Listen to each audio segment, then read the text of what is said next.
جو فرمایا اس کا نتیجہ یہ ہوا کہ دنیا بھر میں پی آئی اے مشکوک ہو گئی. یورپین یونین نے پابندی لگا دی کہ 6 مہینے تک پی آئی اے کوئی اڑان نہیں بھرے گی، نہ اس کے طیارے آئیں گے نہ جائیں گے. پھر منت ترلے کے بعد 3 جولائی تک ٹائم ملا ہے. 2-3 دن سے کیا ہوتا ہے، یہاں تک کہ ویتنام جیسے ملک نے پابندی لگا دی اور بہت سارے ملکوں کی پابندی پائپ لائن میں ہوگی.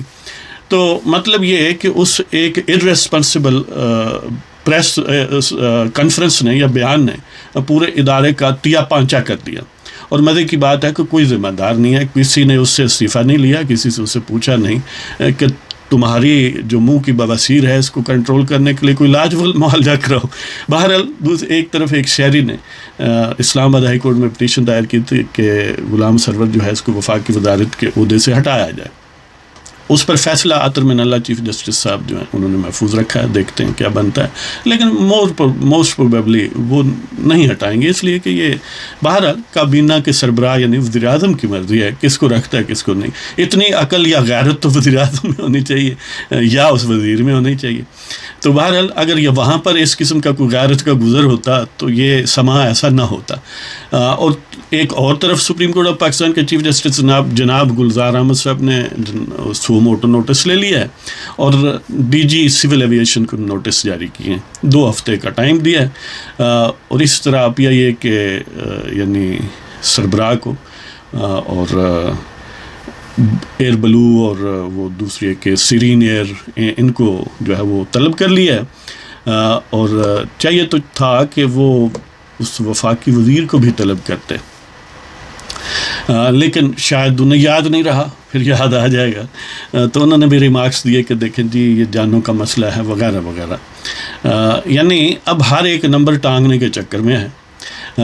ہونا تو یہ چاہیے تھا کہ پہلے یہ مسئلہ ہی نہ پیدا ہوتا. اگر کوئی کسی کو شبہ تھا لائسنسنگ پر تو ان سے انکوائری کر لی جاتی محکمانہ انداز میں، جو بھی اس کا نتیجہ نکلتا. اور ظاہر ہے یہ سینسیٹیو ایشو ہے، اس میں اب اپنے ملک کا تو مسئلہ ہو تو نیب جھوم جھوم وغیرہ ہے، چلو ان کو کہہ کے بندہ کوئی اندر شندر کروا دیتا ہے جی.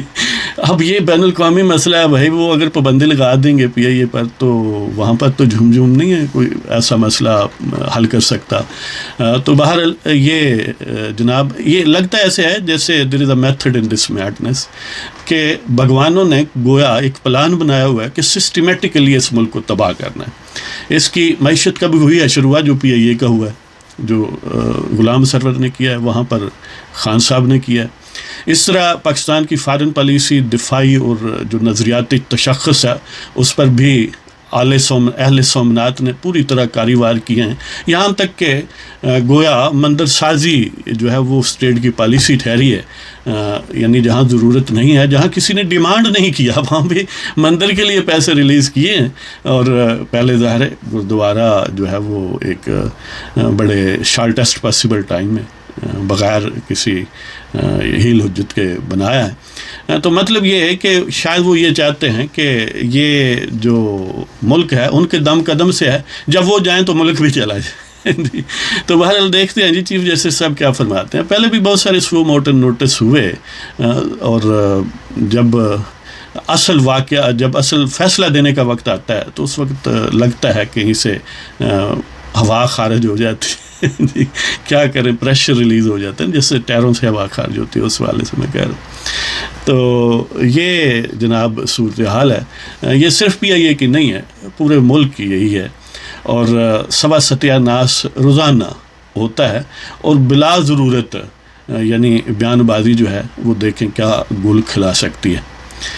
تو بہرحال ہم سلوٹ کرتے ہیں ان لوگوں کو جنہوں نے اس سیٹ اپ کو اسٹیبلش کیا ہے، اور بڑی محنت سے 4-5 سال کی سازشیں اور اسٹیٹ سٹرکچر کو ایروڈ کرنے کے بعد، اپنے حلف اور آئین سے غداری کرنے کے بعد انہوں نے آخر یہ اہتمام کسی مقصد کے لیے کیا ہوگا نا.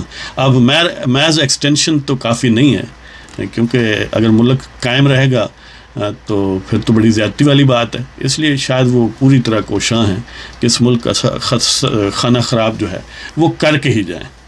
تو اس کے ساتھ ہی آپ کی اجازت چاہتے ہیں، آپ سے بھی درخواست ہے دعا فرمائیں کہ اللہ تعالیٰ ان کو کوئی ان میں غیرت کے جینز جو ہے ان کو ریوائیو کر دے، یا کوئی انہیں حیا کوئی شرم آ جائے اور ملک جو ہے وہ بچ جائے.